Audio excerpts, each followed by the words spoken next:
Emily Carter adjusted her sunglasses as she stepped off the plane in Savannah, Georgia. The warm southern air greeted her, and she couldn't help but feel a flicker of excitement. It had been years since she and Daniel had taken a trip together, just the two of them. Daniel, a former Navy pilot turned commercial airline captain, had a long layover in Savannah, and he convinced Emily to join him. She'd arranged childcare for their two kids, packed a small suitcase, and flown out to meet him, hoping this trip would help them reconnect. Daniel was waiting for her at the arrivals gate, his tall frame leaning casually against a pillar. He smiled when he saw her, and for a moment, everything felt like it used to. Easy, familiar, and full of promise. They hugged, and Daniel took her bag, leading her to the rental car he'd booked for the weekend.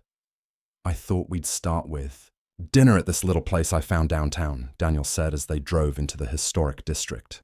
"It's got great reviews, and I know you'll love the atmosphere." Emily nodded, glancing out the window at the cobblestone streets and Spanish moss-draped trees. Savannah was beautiful, and she was eager to explore. But as the evening progressed, she couldn't shake the feeling that something was off. Daniel seemed distracted, checking his watch frequently and glancing at his phone. When she asked if everything was okay, he brushed it off, saying he just wanted to make sure they didn't miss the riverboat cruise he'd booked for later that night. After dinner, they walked down to the Savannah River, where the riverboat was docked. The air was filled with the sounds of jazz music and laughter, and Emily tried to relax. But as they stood in line to board the boat, a couple approached them. The man was tall and broad-shouldered, with a charming smile, while the woman was petite and bubbly, her southern accent thick as she introduced herself as Clara. "You're from out of town?" Clara asked, her eyes sparkling with curiosity. Emily nodded, happy to chat. She loved meeting new people and hearing their stories. But Daniel, who usually avoided small talk, surprised her by engaging with the couple. He laughed at their jokes, asked questions about Savannah, and even shared a few stories of his own. Emily couldn't help but notice how animated he was, unusually so. At one point, Daniel excused himself to use the restroom. The man, whose name was Jack, said he needed to go too and followed Daniel. Emily thought it was a little odd, but didn't dwell on it. She continued talking to Clara, who pointed across the river to a grand mansion lit up with twinkling lights. "That's where we're headed after this," Clara said. "There's a party tonight and you all should come. You seem like fun people." Emily hesitated. "Oh, that's sweet of you, but we've already got plans for the cruise. Daniel's been looking forward to it all day." Clara shrugged. "Well, if you change your mind, just let us know. It's going to be a night to remember." When Daniel and Jack returned, Clara mentioned the invitation again. To Emily's surprise, Daniel's eyes lit up. "A party? That sounds like fun. Let's go." Emily was stunned. "What about the cruise? You've been talking about it all night." Daniel waved her off. "We can do both. Come on, it'll be an adventure." Emily felt a knot form in her stomach. This wasn't like Daniel. He was usually so rigid about plans, especially ones he'd made himself. But before she could protest further, the line started moving, and they boarded the riverboat. Clara and Jack followed, insisting they'd stick together for the night. As the boat set off down the river, Emily tried to enjoy the scenery. But Daniel's behavior continued to unsettle her. He was unusually chatty, laughing loudly, and even flirting with Clara in a way that made Emily uncomfortable. When she tried to pull him aside to talk, he brushed her off, saying she was overreacting. By the time the cruise ended, Emily was exhausted, not from the activity, but from the emotional toll of the evening. As they disembarked, Clara and Jack tried to convince them to join the party again. Emily firmly declined, but Daniel seemed torn. In the end, he reluctantly agreed to go back to the hotel with Emily, though his mood was noticeably sour. Back in their room, Emily tried to talk to Daniel about what had happened, but he shut her down, saying she was being paranoid. As she lay in bed that night, staring at the ceiling, Emily couldn't shake the feeling that something was very wrong. The perfect facade of their marriage was beginning to crack, and she had no idea how deep the damage went. Emily returned home to Charleston after the trip to Savannah, her mind still swirling with unease. Daniel had been distant since their return, burying himself in work and spending long hours at the airport. Emily tried to push her suspicions aside, focusing on her children, Lily and Noah, and her freelance graphic design work. But the memory of that strange night in Savannah lingered, like a shadow she couldn't shake. One afternoon, while the kids were at school, Emily sat down at the shared family computer to work on a project. The computer had been acting sluggish lately, and she decided it was time to reformat the hard drive to clear out any unnecessary files. Before doing so, she reminded Daniel to back up any important documents. "I'll need the computer for a few hours tonight," Daniel said, barely, looking up from his phone. "I've got some files to save before you wipe it." Emily nodded, but something about his tone made her pause. He seemed unusually anxious, almost defensive. She brushed it off, attributing it to stress from work, and went about her day. That evening, Daniel spent hours on the computer, meticulously saving files and organizing folders. Emily found it odd. He'd never been this thorough before. When he finally stepped away, claiming he was done, Emily sat down to begin the reformatting process. But as she navigated through the files, she noticed something strange. A large number of deleted files in the recycle bin. Curiosity got the better of her. Instead of reformatting the computer immediately, she decided to investigate. Using her basic knowledge of digital forensics, a skill she'd picked up from her father, who had worked in IT, Emily began recovering the deleted files. What she found left her breathless. There were emails, hundreds of them, between Daniel and an email address she didn't recognize. The subject lines were cryptic, but the content was anything but. Emily's hands trembled as she opened the first email. It was from Daniel, dated just a few weeks before their trip to Savannah. "I'm interested in exploring new experiences with my wife," the email read. "But I'm not sure how to introduce her to the lifestyle. Any advice?" Emily's heart raced as she scrolled through more emails. Daniel had been communicating with a couple, Jack and Clara, the same people they'd met in Savannah. The emails detailed plans to introduce Emily to a swinging lifestyle without her knowledge or consent. There were even discussions about setting up chance encounters to make it seem natural. Emily felt sick to her stomach. She printed out the emails, her hands shaking as she stacked the pages on the dining room table. When Daniel came home later that night, she was waiting for him, the evidence laid out in front of her. "What is this, Daniel?" she demanded, her voice trembling with anger and hurt. Daniel froze, his eyes darting to the stack of papers. For a moment, he looked like a deer caught in headlights. Then his expression hardened. "You went through my files?" he snapped. "That's a violation of my privacy, Emily." "Privacy?" Emily shot back. "You were planning to manipulate me into something I never agreed to. How could you do this?" Daniel's face turned red, but he didn't deny it. Instead, he launched into a tirade, accusing Emily of being a horrible wife and claiming she'd driven him to this. His words cut deep, but Emily stood her ground. "You need to leave," she said firmly. "I can't do this anymore." Daniel stared at her for a long moment, then grabbed his keys and stormed out of the house. Emily sank into a chair, her mind reeling. The man she'd been married to for over a decade, the father of her children, was a stranger. And now she had to figure out what to do next. After the confrontation, Emily spent the night in a haze of disbelief and anger. She couldn't sleep, her mind racing with questions and regrets. How long had Daniel been planning this? How many lies had he told her? And most importantly, how? Was she going to protect her children from the fallout? The next morning, Emily called her parents, who lived a few hours away in Columbia, South Carolina. She explained the situation in broad strokes, careful not to overwhelm them with details. Her mother, Margaret, offered to come stay with her for a few days, but Emily declined. She needed to handle this on her own, at least for now. Daniel didn't come home that night. or the next. Emily wasn't sure where he was staying, and she didn't care to ask. She focused on maintaining a sense of normalcy for Lily and Noah, who were too young to understand the tension between their parents. When they asked where Daddy was, Emily simply said he was working late. A few days later, Daniel finally called. His tone was cold and businesslike.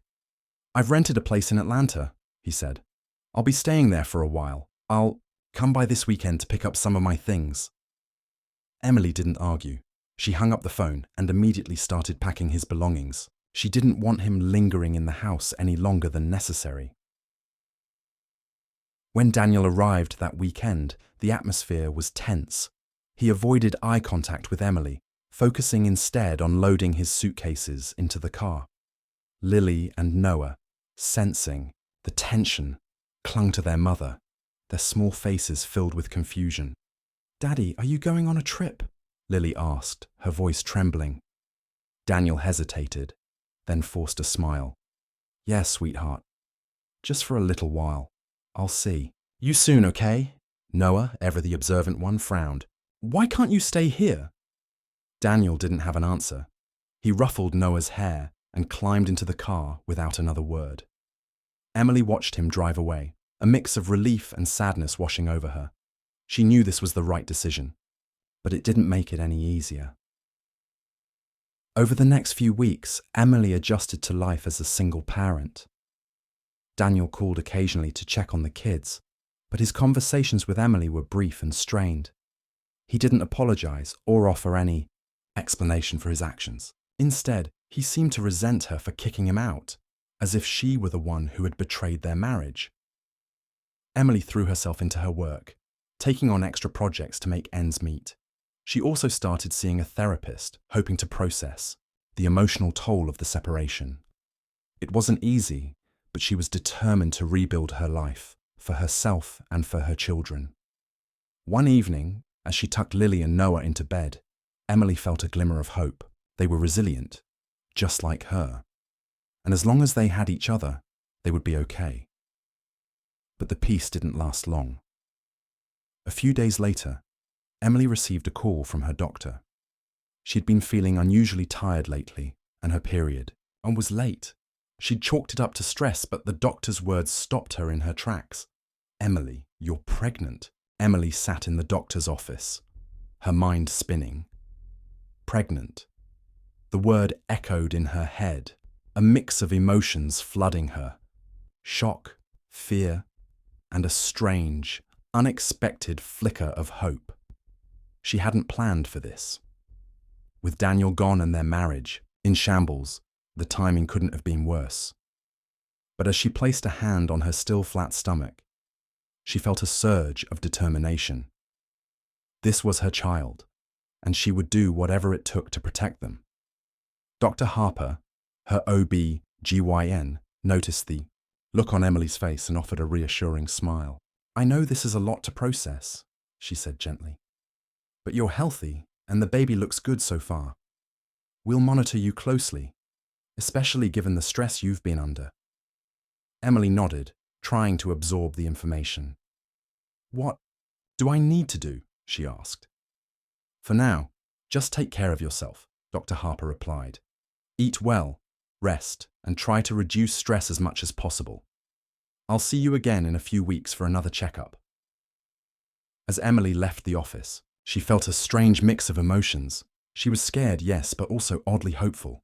This baby felt like a new beginning, a chance to rebuild her life in a way that was entirely her own. But the reality of her situation quickly set in. She was pregnant, single, and raising 2 young children. Her freelance work was steady, but it wasn't enough to support a growing family. She needed help. That evening, Emily called her parents. Her mother, Margaret, answered on the second ring. "Emily, honey, how are you?" she asked, her voice filled with concern.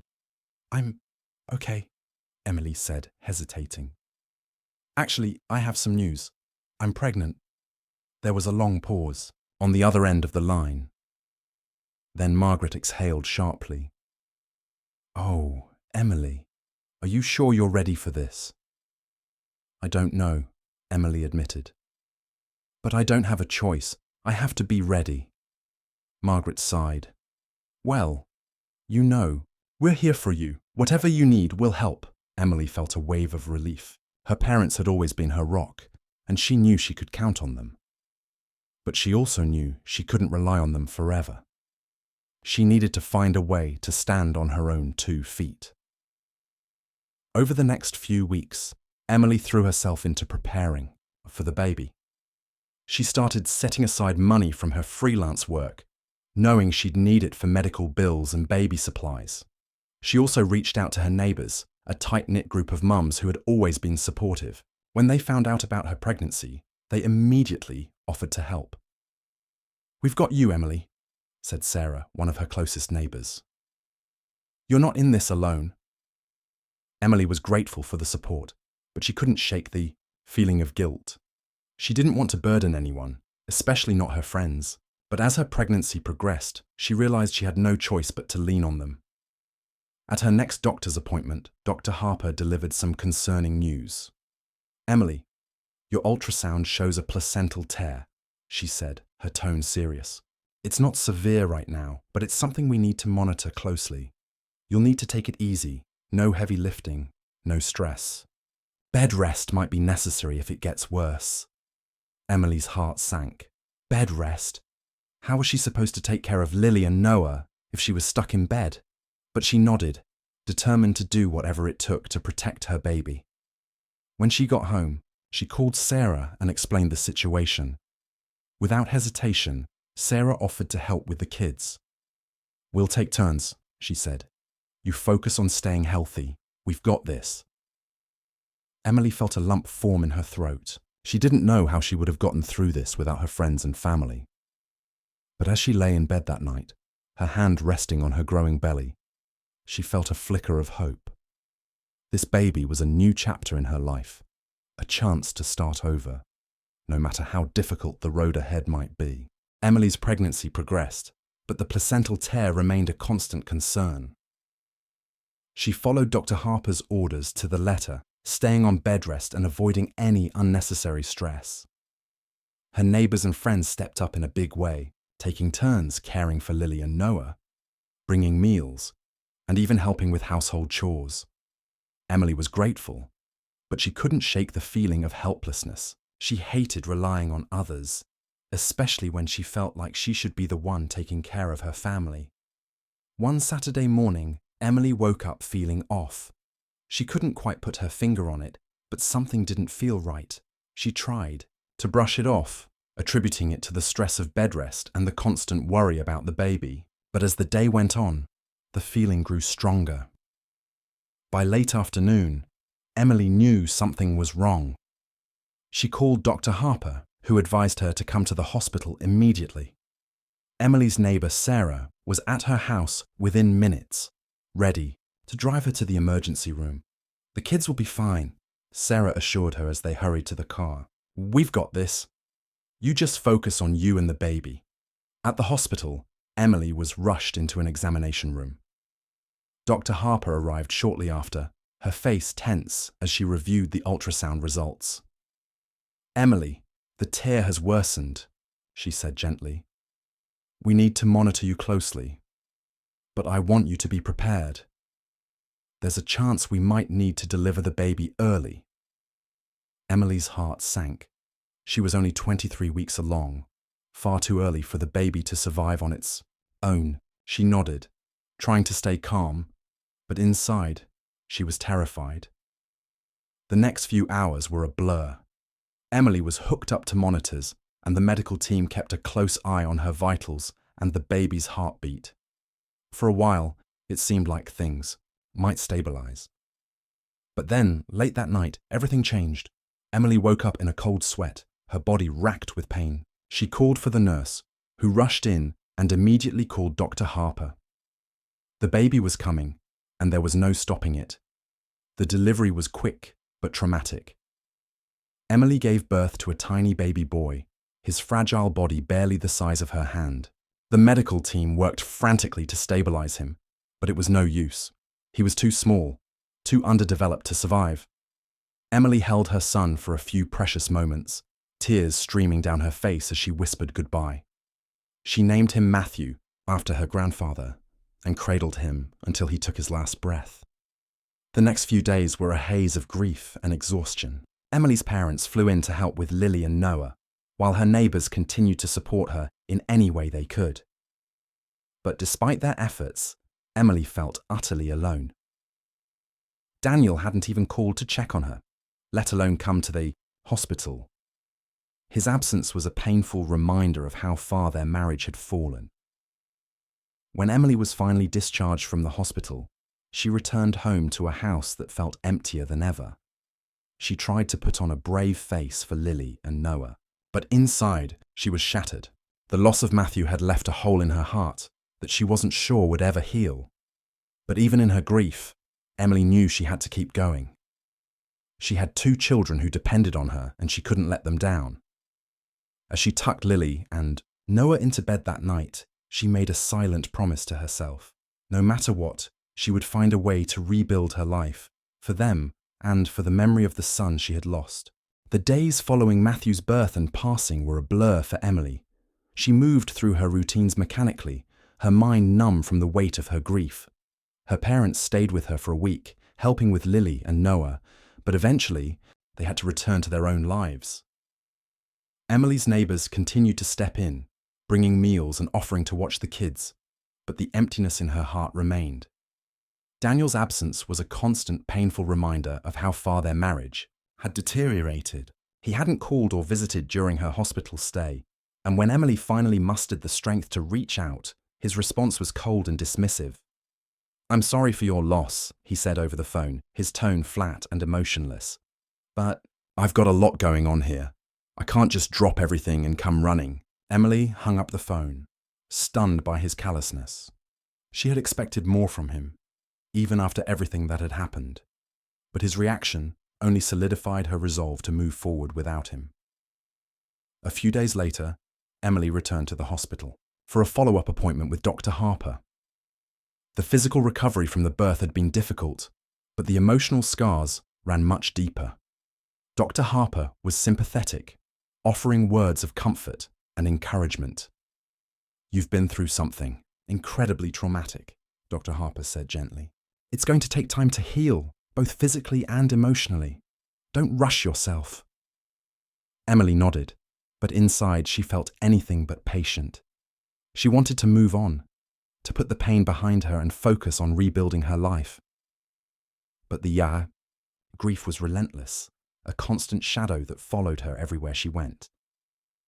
At home, Emily tried to maintain a sense of normalcy for Lily and Noah. They were too young to fully understand what had happened, but they could sense their mother's sadness. One evening, as Emily tucked them into bed, Lily looked up at her with wide, innocent eyes. "Mommy, are you sad because the baby went to heaven?" she asked. Emily's heart ached at the question. She forced a smile and brushed a strand of hair from Lily's face. "Yes, sweetheart," she said softly. "But it's okay to be sad. Sometimes we just need to feel our feelings." Noah, ever the practical one, frowned. "Is Daddy coming back?" Emily hesitated, unsure how to answer. "I don't know, honey," she said finally. "But no matter what happens, we'll be okay. We have each other." The kids seemed satisfied with her answer, but Emily couldn't shake the guilt she felt. She hated that they were caught in the middle of this mess, that they had to deal with the fallout of her and Daniel's failed marriage. But she also knew that she couldn't control Daniel's actions, only her own. As the weeks passed, Emily began to find small moments of solace. She started seeing a grief counselor who helped her process the loss of Matthew and the betrayal she had experienced with Daniel. She also reconnected with her faith, finding comfort in the support of her church community. But the road to healing was far from smooth. One evening, as Emily was sorting through old photos, she came across a picture of her and Daniel from their wedding day. They looked so happy, so full of hope for the future. It was hard to believe how far they had fallen. Emily stared at the photo for a long time, her emotions swirling. Part of her wanted to hold on to the good memories, to believe that their marriage could still be salvaged. But the rational part of her knew better. Daniel had betrayed her in the worst possible way, and his absence during her darkest hour had only confirmed that their relationship was beyond repair. With a heavy heart, Emily put the photo away. She couldn't change the past, but she could control her future. And she was determined to build a life for herself and her children, one that was free from betrayal, lies, and heartbreak. Emily sat in her therapist's office, her hands clasped tightly in her lap. Dr. Bennett, a kind but no-nonsense woman in her 50s, leaned forward slightly, her expression calm and attentive. "How have you been feeling since our last session?" Dr. Bennett asked. Emily hesitated, then sighed. "I don't know. Some days are better than others. I'm trying to focus on the kids and my work, but it's hard. I keep thinking about everything that's happened. The betrayal, the loss, of Matthew, Daniel's absence. It's like I'm stuck in this loop and I can't get out." Dr. Bennett nodded. "Grief and betrayal are heavy burdens to carry. It's normal to feel stuck sometimes. But it's also important to think about what comes next. Have you given any thought to what you want for your future?" Emily looked down at her hands. "I don't know. Part of me wants to believe that Daniel and I could fix things, but I don't think that's possible. Not after everything." "What makes you say that?" Dr. Bennett asked gently. Emily thought for a moment. "He hasn't been there for me, not really. Even after Matthew, he didn't come to the hospital. He didn't even call to check on me. How can I trust someone who abandons me when I need him the most?" Dr. Bennett nodded again. "Trust is the foundation of any relationship. If that's broken, it's hard to rebuild. But it's also important to consider what you need to move forward. What would that look like for you?" Emily took a deep breath. "I think I need to let go, not just of Daniel, but of the idea that our marriage can be saved. I need to focus on myself and the kids. We deserve better." Dr. Bennett smiled softly. "That's a powerful realization, Emily. Letting go doesn't mean you're giving up. It means you're choosing to prioritize your own well-being and the well-being of your children." Emily left the session feeling a mix of emotions: relief, sadness, and a flicker of hope. She knew what she had to do, but it wasn't going to be easy. That evening, as she sat at the kitchen table with a cup of tea, Emily thought about how to approach the conversation with Daniel. She didn't want to drag it out or make it more painful than it had to be. She just needed to be clear and firm. When Daniel called later that night, Emily answered the phone with a steady voice. "We need to talk," she said. There was a pause on the other end of the line. "About what?" Daniel asked, his tone guarded. "About us," Emily replied. "I've been doing a lot of thinking, and I don't think we can fix this. I think it's time we both move on." Daniel was silent for a long moment. Then he sighed. "Emily, I know I've made mistakes, but I'm willing to work on things. I don't want to throw away our marriage." Emily shook her head, even though he couldn't see her. "It's not just about the mistakes, Daniel. It's about trust. And I don't trust you anymore. I can't." Daniel's voice grew tense. "So that's it? You're just giving up?" "I'm not giving up," Emily said firmly. "I'm choosing to move forward. For myself and for the kids. We deserve better than this." There was another long silence. Finally, Daniel spoke, his voice quieter now. "I don't want to lose you, Emily." Emily felt a pang of sadness, but she didn't waver. "You already did." Emily's decision to end her marriage to Daniel wasn't just an emotional one, it was a practical one as well. She knew that if she wanted to move forward, she needed to take concrete steps to protect herself and her children. That meant consulting an attorney. Rachel Lawson, a no-nonsense family lawyer with a reputation for being tough but fair, listened carefully as Emily laid out the details of her situation. Rachel's office was sleek and modern, with floor-to-ceiling windows that overlooked downtown Charleston. Emily felt a strange sense of calm as she spoke, as if finally taking control of her life had given her a renewed sense of purpose. "Based on what you've told me," Rachel said, "you have a strong case for full custody of the children, as well as a fair division of assets. But we'll need to gather all the necessary documentation, financial records, communication logs, anything that supports your claims." Emily nodded. "I've already started compiling some of that. I have emails and text messages that show Daniel's behavior, as well as records of his absence during critical times." Rachel smiled approvingly. "Good. The more evidence we have, the stronger our position will be. I'll draft the paperwork and file for divorce on your behalf. Once Daniel is served, we'll see how he responds." Emily left Rachel's office feeling a mix of relief and anxiety. She knew this was the right decision, but the thought of confronting Daniel directly was daunting. Still, she was determined to see it through. A few days later, Daniel called. His tone was tense, and Emily could tell he'd received the divorce papers. "What is this, Emily?" he demanded. "You're really going to do this?" Emily took a deep breath, steadying herself. "Yes, Daniel. I told you I was done, and I meant it. This is what's best for me and the kids." Daniel's voice grew louder. "You're making a huge mistake. You're going to regret this." Emily felt a flicker of anger, but she kept her voice calm. "I'm not the one who made the mistakes, Daniel. You did. And now I'm just cleaning up the mess." There was a long pause on the other end of the line. When Daniel finally spoke, his voice was quieter, almost pleading. "Emily, I know I messed up, but I'm willing to do whatever it takes to fix this. Don't throw away our family." Emily closed her eyes, fighting back tears. "It's too late for that, Daniel. The trust is gone, and without trust, there's nothing left to fix." Daniel didn't respond.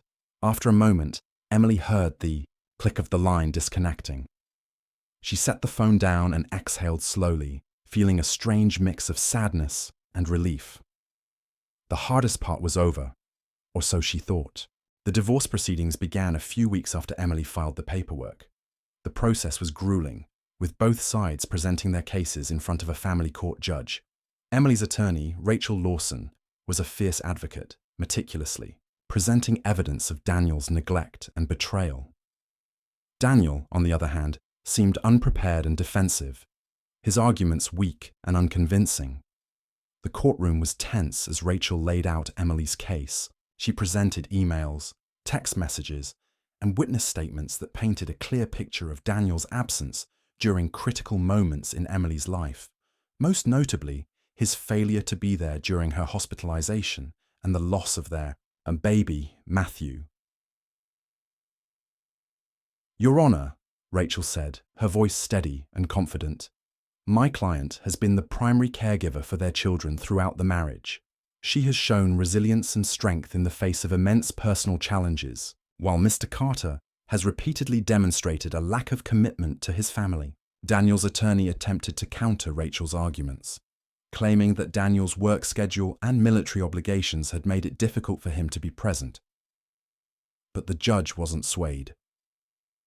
"Mr. Carter," the judge said, her tone firm, "your absence during critical moments in your family's life speaks volumes. A marriage and a family require more than financial support. They require emotional presence and commitment.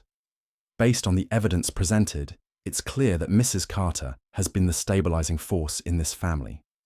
The judge ruled in Emily's favor, granting her full custody of Lily and Noah. Daniel was ordered to pay child support and given limited visitation rights. Emily felt a surge of relief as the judge's gavel came down, but she also felt a pang of sadness. This was the end of a chapter in her life, one that had once been filled with hope and promise. After the hearing, Daniel approached Emily in the courthouse hallway. His expression was a mix of anger and regret. "You think you've won? Don't. You," he said, his voice low and bitter. Emily met his gaze, her own expression calm but resolute. "This wasn't about winning, Daniel.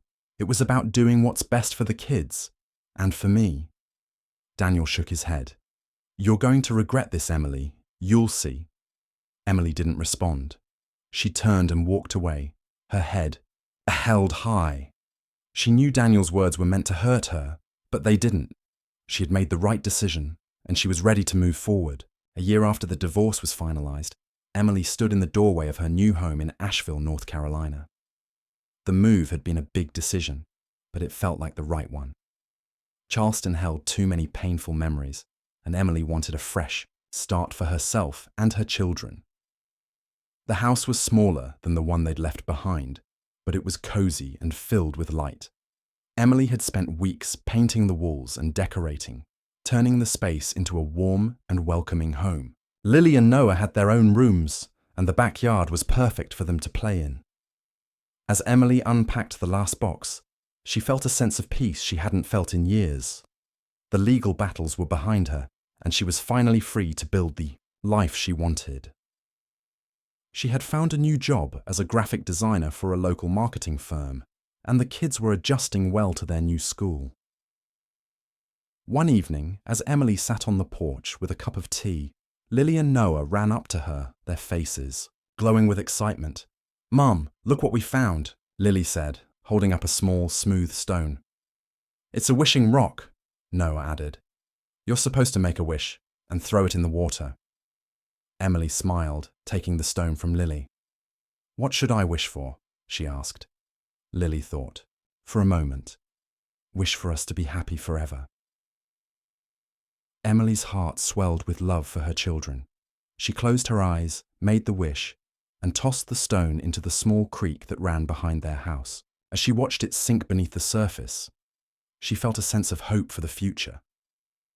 Life wasn't perfect, and there were still challenges ahead. But Emily had learned to navigate them with strength and resilience. She had built a new life for herself and her children, one that was free from betrayal, lies, and heartbreak. As the sun set over the mountains, Emily wrapped her arms around Lily and Noah, feeling grateful for the fresh start they had found together. The past was behind them, and the future was full of possibilities.